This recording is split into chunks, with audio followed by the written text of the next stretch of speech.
Bonsoir. Aujourd'hui, on va voir 4 cas de rappeurs qui n'auraient jamais dû aller à la télévision. Les liens entre le rap et la télévision peuvent s'expliquer aisément avec la métaphore de la MILF. La téloche, c'est une giga MILF quoi, et puis le rap c'est un tout jeune homme. La giga MILF, elle gagne bien sa vie, elle est extrêmement bonne. Le rap, vu qu'il est jeune, il est broke, il a 18 ans, il est tout jeune, voilà. Alors il va voir la MILF avec les yeux pleins d'admiration. En plus elle a de l'argent, elle connaît tout le monde, etc. Sauf que, forcément, c'est une perverse narcissique, donc elle commence à l'humilier publiquement devant ses amis. Elle prend la confiance très très vite, et puis le jeune homme, il va finir par devenir indépendant, par gagner sa vie, par devenir un homme grand et fort, et le rapport de force va s'inverser. Bon, vous l'avez compris, la télé est une institution qui a longtemps chié à la gueule du rap. Et alors après, évidemment, t'es toujours mieux accueilli à manger une bonne bavette à la provençale dans C'est à vous que si tu vas chez ce grand Dixa d'Ardisson. Les cas qu'on va voir aujourd'hui sont plutôt gratinés. Damso à Quotidien. En octobre 2017, ce cher Damso est convié à tailler la bavette avec le frérot Yann Barthès dans l'émission Quotidien pour son album Ipséité, qui est pas un nom spécialement dur à dire, encore que. Votre album s'appelle Ipséité, vous appelez William Kabouli, vous êtes né... Pardon ? Kaloubi, vous êtes né le 10 mai.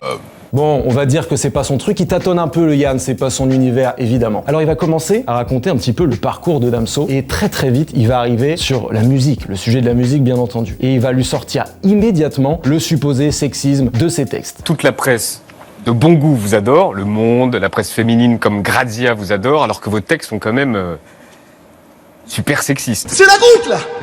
C'est la goutte! Alors Damso va essayer de répondre, il va pas le faire de la meilleure des manières, c'est vrai qu'il manque un peu de subtilité dans le choix des mots notamment, mais il n'est vraiment pas aidé par l'ambiance qui règne sur le plateau. Là on est vraiment sur... c'est un tribunal quoi, c'est une ambiance vraiment très très dure. Yann Barthès va se rallier publiquement aux détracteurs de Damso pour expliquer en fait qu'il est totalement misogyne. Et pour ce faire, voilà, il devient littéralement un juge. Il va utiliser des phases du morceau Macarena comme des pièces à conviction pour dire, voilà, regardez, c'est un présent de vérité générale. Il dit exactement, une femme qui a plusieurs amants, c'est pas pareil qu'un homme qui a plusieurs meufs. On peut voir un exemple ?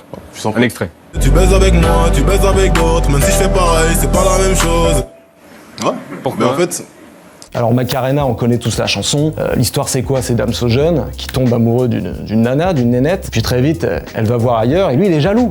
Il dit juste, si moi je baise ailleurs, ça me fait du bien. Si toi tu baises ailleurs, ça me fait du mal car je suis amoureux de toi. À quelle heure t'as envie que l'être aimé aille baiser ailleurs ? Non mais je vous pose la question. On se dit que Yann Barthès a compris, ça y est. Pas du tout, il renchérit. En fait, c'est ça le Non, parce problème. que là on dirait qu'elle n'a pas le droit d'aller ailleurs. Mais frère, on te dit que tu sois chauve, unijambiste, que tu sois nain, que tu sois femme ou homme, tu peux t'identifier. C'est le principe de l'art. Et dites-vous bien que là, Yann Barthès, il comprend pas le morceau Macarena. Et après, il va demander à Damso de lui expliquer le morceau Une âme pour deux. L'histoire de transfert d'âme, c'est-à-dire quelqu'un qui n'aime pas sa vie, qui veut voler la mienne, et pour qu'il puisse voler la mienne, il faut qu'il reproduise la chose qui me caractérise le plus. Il y a déjà le complexe d'Oedipe dedans. Damso va lui parler de transfert d'âme, l'autre il est en état de mort clinique. Alors cette interview, elle a irrité beaucoup de monde, pour autant je pense que Damso s'en beurre la raie, clairement ça lui en touche une sans faire bouger l'autre. Ça a quand même énervé pas mal de gens, il suffit de regarder l'espace commentaire. L'interview malaise, emoji effroi, tout le monde n'est pas Mouloud Achour, et Dieu merci.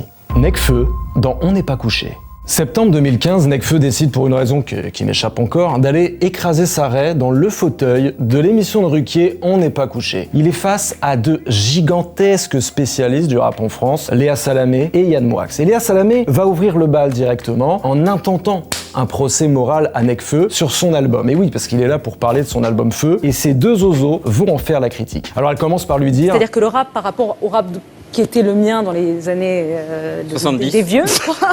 Les années 90, années 95, ça a été une grande année pour le rap, etc. Ces gens-là étaient extrêmement violents, étaient extrêmement contestataires. C'était Assassin de la police, c'était Paris sous les bombes, c'était toutes ces références-là où il y avait des vrais combats et un vrai engagement politique. Si on regarde un peu derrière elle, il y a Yann Moix. Il a le visage contracté par la haine, clairement le faciès du diable. Il est là pour abattre l'ennemi. Lorsque Nekfeu parle de ses inspirations, il va citer Carlito de la Mafia Quinfri. Regardez la réponse à Yann. Moi, je suis inspiré de mecs comme Carlito de la Mafia Quinfri. Grand poète. Un grand poète. Alors certes c'est de l'humour, voilà, on va pas jouer les effarouchés, sauf que quand tu sens vraiment l'intention profonde de Yann Moix, tu sais qu'en fait il est juste là, comme j'ai dit, pour boire du sang, et il y a rien d'autre qui compte que de voir Nekfeu en difficulté. Ça le fait bander dur, ça le fait bander très très dur. Pareil quand Nekfeu va parler de littérature, il dit qu'il a lu Tolstoï, qu'il a lu Céline, et Yann Moix veut le tester là-dessus, alors il lui dit immédiatement... Quel passage vous avez préféré dans Voyage au bout de la nuit ? J'ai pas trop aimé Voyage au bout de la nuit. Fallait le dire, on vient d'en parler. Franchement, ça fait de la peine. Et même des gens qui sont invités en plateau, notamment l'acteur Louis Garrel, va venir à la rescousse de Ken Samaras. Et en vraiment littéralement 10 secondes, il va être beaucoup plus pertinent que sur les 10 minutes d'entretien des deux Guignols. Non, mais il a un flow. D'ailleurs, je trouvais ça assez beau quand vous disiez qu'il y avait un retour aux années 80. Je pense qu'il a un flow même du rap des années 80 que tu reprends en mettant des basses un peu plus, tu vois, électro-contemporaines. C'est en ce mélange-là qu'il y a un truc où j'imagine que les gens de 25 ans, ça leur appartient, puis c'est leur musique, non? Vous êtes libre pour faire chroniqueur musical de temps en temps Ne vous inquiétez pas, le pire est à venir, puisque Yann Moix, je vous l'ai dit, il est là clairement pour abattre les demi. Donc qu'est-ce qu'il va faire? Il va se lancer dans une tirade que vous avez peut-être déjà entendue quelque part, pour dénoncer le manque de virulence de l'album de Nekfeu. Mais mec, faut savoir, en fait, le rap c'est trop violent ou ça l'est pas assez? Il faut se décider à un moment donné, merde. C'est d'ailleurs le problème de votre album, c'est qu'il n'est pas plus virulent que vous en ce moment. Comment? Non, rien. C'est que on a l'impression que c'est Orange Mécanique dans une pouponnière. On a l'impression que c'est des mecs qui prennent du crack, mais dans la cour de récréation du petit Nicolas. Si vous voulez, c'est de la pyromanie sans pompier. C'est de l'hématome sans le coup. On a compris. C'est une maladie sans Je pense cancer. qu'on a compris, là. C'est on n'est pas couché sans Laurent Ruquier. Et les coups que vous donnez, c'est à coups de hocher que vous les donnez. Donc ça ne prend pas. Ça ne marche pas parce que c'est de la douceur déguisée en violence. Nekfeu va lui répondre gentiment que le rap aujourd'hui c'est plus forcément que ça, que lui il prend à droite à gauche et que voilà, il fait sa tambouille le mec finalement. Parce que moi, les grands rappeurs qui m'ont fait, j'ai bossé avec eux. On se comprend, quand on parle de musique, on se comprend. Vous, ça se voit que c'est pas trop votre domaine. C'est pour ça, avec humilité, je vous dis que bonne chance. C'était pas pour la très suite. humble, c'était Pas dans la plus, cible, alors. plus une genre de battle, mais donc je pense ça bien. On se retrouve sur le ring, ouais. Vald à The Voice. Alors on pourrait reparler du lynchage qu'il a subi chez Ardisson, mais tout le monde la connaît, l'histoire on la connaît par cœur. C'est pour ça qu'on va parler de fin 2020, ce jour où Vald a décidé d'aller à la télévision pour autre chose que juste bouffer une tartine de merde avec des gens qui n'y connaissent rien. Il interviendra dans la saison 10 de The Voice en tant que co-coach de Marc Lavoine. Voilà, c'est dit, malgré le fait qu'il avait dit « Je déteste la télé. C'est fini la télé, ça dégage. Hein. Franchement, je veux plus mettre les pieds bas. Ils connaissent rien, ils ont des axes douteux. Bon, mais est-ce qu'une invitation de Marc Lavoine, ça se refuse? Je crois pas, non. Alors en amont, ce gros baiser de Marc Lavoine avait bien entendu amorcé l'arrivée de Vald pour le présenter, évidemment, aux téléspectateurs et au public TF1. Il avait fait 2-3 refs à son nom, il avait notamment qualifié le mec de jeune poète, ce qui est plutôt pas mal, vraiment. Vraiment, il a bien commencé le travail en amont. Messieurs, comment allez-vous? Très bien, et vous? Bah moi ça va. Salut. Alors, Luciano, Jim, Val. Enchanté. Et on apprend le truc grave à l'avance, donc en fait, il y a vraiment une petite hype qui se crée, une hypinette. Et finalement, ce jour arrive, on est en mars 2021. Marc et Vald attendent les deux masterclass humaines que sont Jim et Luciano, et ces deux beautés débarquent, voilà, c'est un sosie de Jésus et de Didier Bourdon, ils débarquent sur le plateau. Marc est très content, évidemment, il les trouve vraiment rayonnants, résolument pop-rock. C'est des cathédrales ces deux-là. Je suis absolument bouleversé et étonné par leur façon de chanter.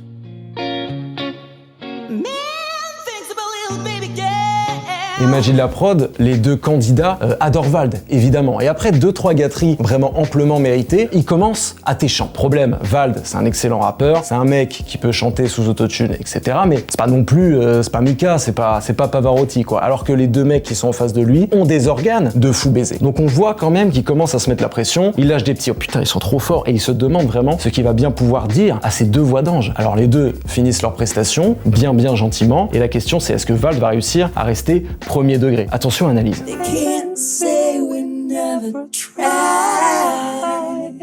Waouh, moi je maîtrise pas du tout ma voix comme vous le faites. Vous avez une voix d'ange. Bravo. Vous êtes forts les mecs. Le Stade de France vous attend. Bon voilà, son intervention est clairement pas très pertinente, elle est surtout très courte. Ma question c'est est-ce que Marc Lavoine avait vraiment envie de l'avoiner? Justement, à ce moment-là, Vald va pouvoir se refaire car il y a deux autres candidats. On va le voir tout de suite. Ça va les gars? Salut. Salut. Vald est là. Ouais, Salut les mecs. incroyable. Tariq et Robin, deux nouveaux candidats de l'équipe de Marc Lavoine, vont devoir chanter Deviens génial. Oh génial, bah pour le coup, c'est un titre que Vald maîtrise, c'est son morceau, il va pouvoir prendre la place qu'on lui donne, il va pouvoir développer un petit peu. Et l'un des deux candidats va lui aussi expliquer en quoi il adore ce morceau et en quoi il a essayé de devenir génial. Il y a eu un moment dans ma vie où vraiment je me sentais nul. J'avais rien qui me galvanisait. J'ai cherché désespérément un moyen de devenir génial. Vald va essayer d'embrasser la grande matrice télévisuelle. Franchement, il touche du doigt la bonne émotion, il y est. Est-ce qu'il va réussir à être premier degré sur cette analyse? Il joint les mains, l'air concerné comme ça, avec un petit air émotionnel. Franchement, il donne de sa personne. Il tombe les lunettes, le mec. Sans doute pour vérifier que c'est bien l'homme pâle qui se dresse face à lui. Va-t-il réussir? faire. Bravo. J'ai pas grand-chose à coacher, les gars. Bravo à vous. L'émotion, c'est la bonne. Ça se voit qu'on a compris la même chose du texte. J'entends une malédiction. J'entends que si on devient pas génial, personne va nous aimer. Je suis trop content. On va réenregistrer le morceau, les gars. Ah ouais. Bon, c'était pas bon. Clairement, c'était pas bon, on va se le dire, c'était trop court. Analyse peu pertinente, un mal fou a quitté son second degré. Alors, les gens ont été déçus, évidemment. Il y a eu beaucoup de tweets, les gens se sont dit, mais c'est abusé, on a attendu pendant des mois. On se retrouve avec une séquence de 30 secondes. Même Vald était le premier déçu. Je vous rassure, il a fait part de son expérience chez D-Fool. D-Fool, Zéro Limite, Radio Libre, D-Fool est sur Skyrock. Mon passage a duré 30 minutes, l'enregistrement. Effectivement, j'ai pas vu Nico, c'est tout ça, c'est pour ça que j'avais pas fait le lien, bref. Voilà. Et c'est gênant de fou, quoi, parce que c'est gênant. Il y a trois duos qui viennent, et ils chantent trop bien, tu vois. Ouais. Donc c'est pas quoi leur dire. Qu'est-ce que je dis? C'est bien. Rof chez Ardisson. Alors là, c'est un cas d'école, ok? On connaît tous Rof, je pense que là, il s'agit sans doute de la pire décision de sa carrière, et je sais que, voilà, avec le tempérament qu'il a et la personnalité qu'il a, il a décidé d'aller faire la promo chez Ardisson. Tout simplement, le mec qui est allé chez le diable, il s'est assis à la table de Belzébuth. En plus, on le sait, Ardisson, son truc à lui, son sacerdoce, son hobby préféré, juste après l'échangisme et le libertinage, c'est la provoque. Voilà, donc le contrat, il est clair. Le mec va se faire graille tout cru. Quand même, guetter l'intro, je veux dire, non, on n'a pas le droit de faire ça, faut doser. Autre terrien invité ce soir, celui qui en ce moment a beaucoup de mal à trouver un vendeur quand il rentre dans un magasin pour acheter un t-shirt. Rof.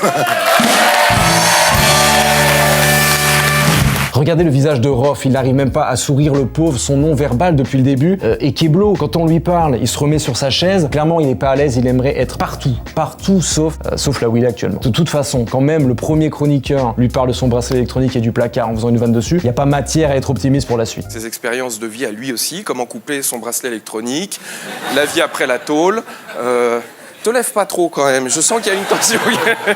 En gros, toute l'interview va se faire par le biais du judiciaire et de Booba. Voilà, comme ça c'est facile. D'entrée de jeu, on lui montre une toile où Booba lui écrase la tête. Sympa l'accueil, non, franchement très très sympa. Et ensuite, voilà, Booba est mentionné une vingtaine de fois. C'est un de nos meilleurs rappeurs selon Skyrock.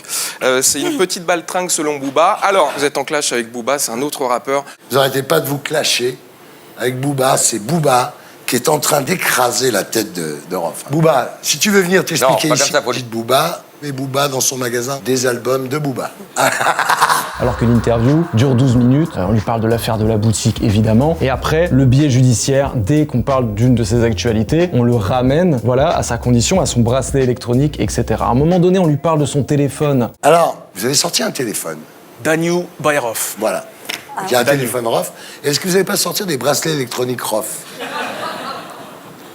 La télé, c'est le sensationnalisme. On ne vend pas l'audience d'Ardisson et de Régipub en parlant du mixage d'un album ou du kit de snare qui a été utilisé, évidemment. Bien sûr que non. Il y a juste un moment pendant 1 minute 30 où on va parler de son album. On se dit, ça y est, l'optimisme est permis, mais pas du tout. Après 1 minute 30 où on montre quelques extraits de clips et qu'on parle de 2-3 morceaux, on revient sur le sujet Booba en comparant le genre de vendeur qu'il est par rapport à Rof. Et attention, une analyse commerciale avec des termes anglais et tout. La différence avec Booba, c'est que vous êtes ce qu'on appelle un long seller. C'est-à-dire vous vendez sur une longue période. Ouais. Je fais une course de fond, je fais pas de sprint. Vous n'êtes pas le mec qui va vendre dans 1 semaine. Et puis ensuite, on perd 80% du chiffre en deuxième semaine. Genre, tu vends 40 000 ou 50 000 et en deuxième semaine, tu vends 5 000. Ça sert à rien. Ouais. C'est pour ça que vous avez vendu 2 millions d'albums. Voilà, et j'achète pas mes disques non plus. Juste après, il y a l'interview Bisounours qui est censé faire ressortir le côté le plus doux, le plus sucré, le plus bubblegum de Rof, avec cette fameuse phrase qui me fait penser à titre personnel au film OSS 117. Lâche-moi, je mange pas de ce pain-là. Serpent, je ne mange pas de ce pain-là. Et le calvaire est loin d'être terminé puisque tout au long de l'émission, pas seulement sur les 10 minutes d'interview, Laurent Baffy va se permettre des vannes vraiment, j'allais dire d'un goût douteux, mais en vrai c'est juste inadmissible, c'est affreux. La chose la plus romantique que vous ayez faite dans votre vie, Rof. Il a offert un bracelet électronique à sa femme. Tonne vraiment, en librairie, bienvenue parmi nous. Le noir, je présente. Quand vous étiez petit, votre doudou c'était quoi? J'en avais pas. Non. Ton kiki était ton doudou. Non. T'as beaucoup joué avec ton kiki, beaucoup. La télé est une institution qui a longtemps chié à la gueule du rap, incompréhension de ses codes, remise en cause de sa légitimité culturelle. Et c'est vrai qu'au fur et à mesure, on assiste à un renversement du rapport de force puisque la télé a besoin du rap désormais pour rameuter un public plus jeune. Malheureusement, il est déjà trop tard. On verra pas dans l'émission, Thierry Ardisson. son, je dois visser les camés. On dit la vraie révolte, c'était de plus le faire. Je traite les rappeurs comme si Ruquet nous prennent pour des gogoles soudés. Salut tous les terriens sauf Thierry Ardisson. Tu perds la main juste en applaudissant. On parle pas comme les sauvages du